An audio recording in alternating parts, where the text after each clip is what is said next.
Hey, what's going on, guys? Quick video for you here showing you how to clear your cache data in Photoshop. Doesn't matter what Photoshop you have, it's pretty simple. It's the same thing. It's just because of your hard drive that Photoshop is trying to save it to. Simple thing you do is while you're in Photoshop, hit Control, hold that down and hit K, and that will fire up Preferences. And then we come to this screen here, Preferences. You want to go ahead and head over to Performance, which was right over there.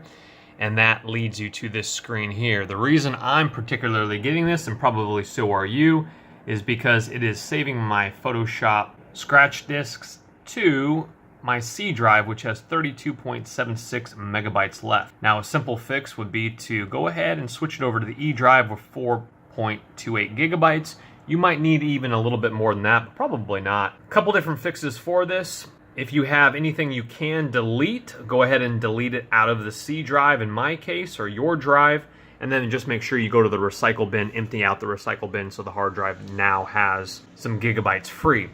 The other option is I'm gonna go ahead and actually just save it over here to the E drive and unclick the C drive, and I'm gonna go ahead and hit OK. So that's the simplest fix.